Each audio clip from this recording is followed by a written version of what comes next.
Каждому хочется зажечь свою звезду, побыть с друзьями, загадать желания на будущее, послушать хорошую музыку, вспомнить любимые поэтические строки. Ночь тиха, под веер безликой звезды южные дрожат. Очи матери с улыбкой ясли тихие видят. Ясли тихо светит зор, озарен Марией. Звездный хор к иному хору слух уделит. Так писал Афанасий Дед о рождении Христа. Каждый из вас автор своих мыслей, чувств Рождества. Первый, кого мы приглашаем на сцену, это 7-й Б.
Современная рождественская елка, а это символ райского дерева.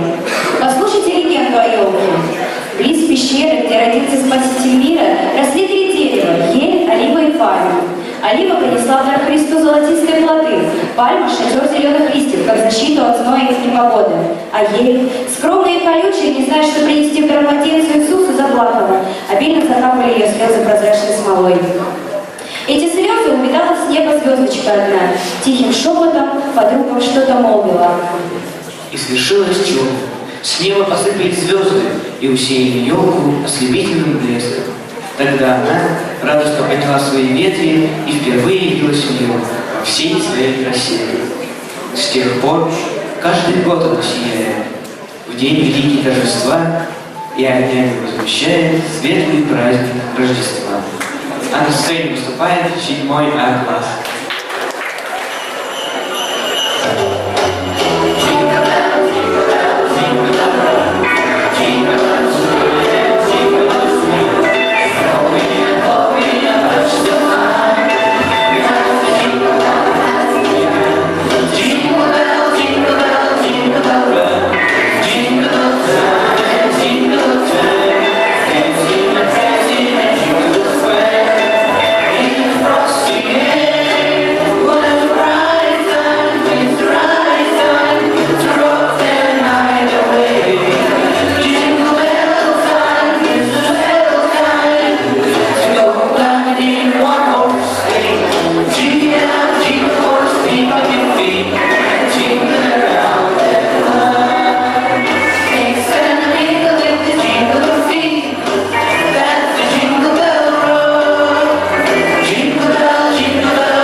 Мороз, который приходит к детям в России в Новый год, это, между прочим, рождественский персонаж.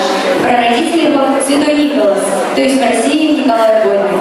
А в Европе это стал Санта-Клаус, толстый, веселый старичок, который разносит подарки. У него обязательно белая борода, красная курточка, штаны и шапка с белым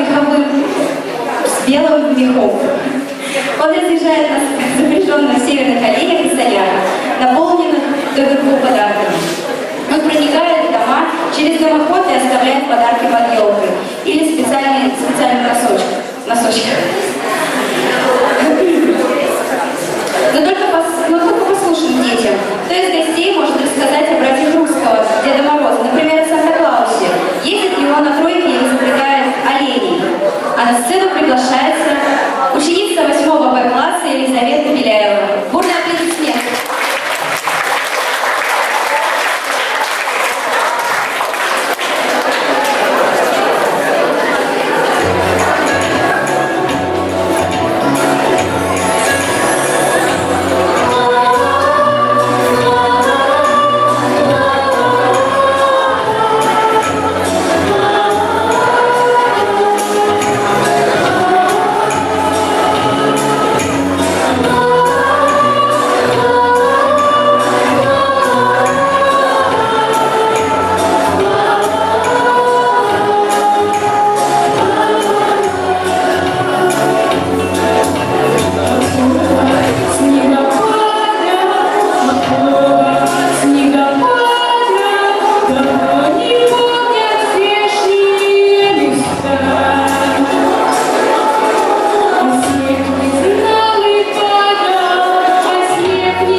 традиции уходят со своими корнями в общие строи стран Скандинавии.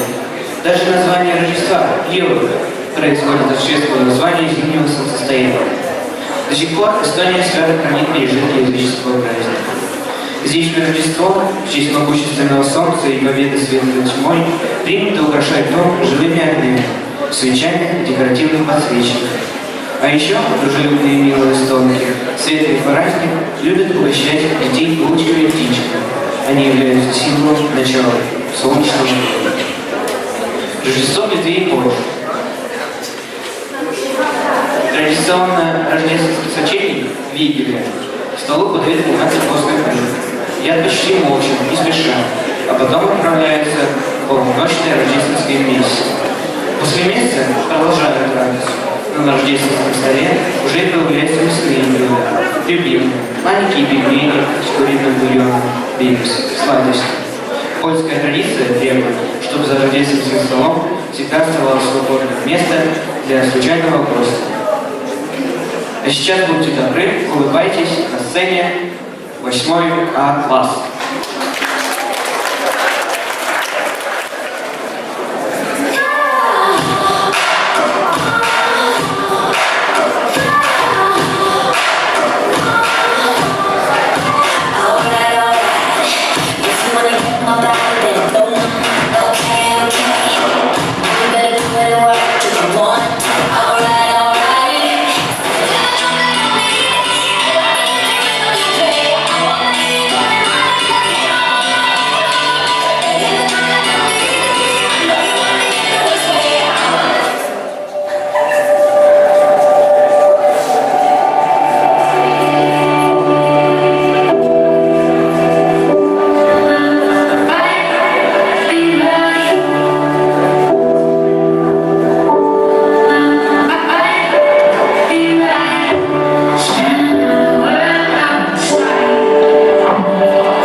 Они верят, что придерживаясь этого обряда, можно защитить всю семью от злых духов, которые обычно месяц ищут свою жертву в святую рождественскую ночь.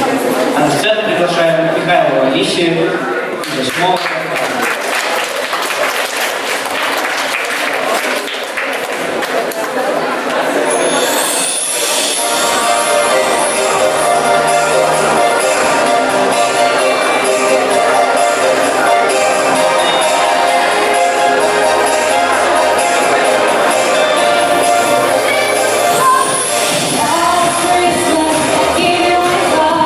The very next day, give it away.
поехать раздавать подарки на Рождество.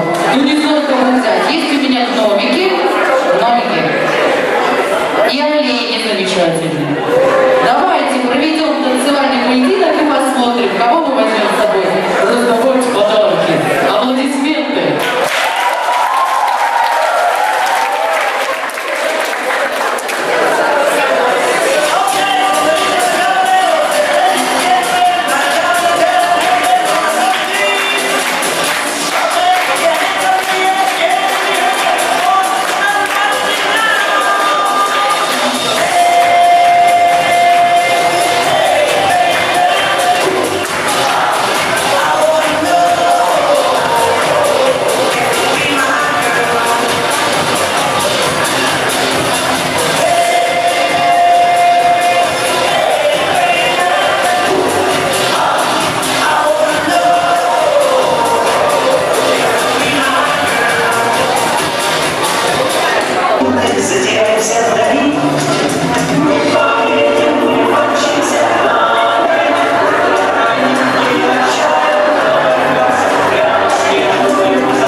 И послушайте,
творит чудеса.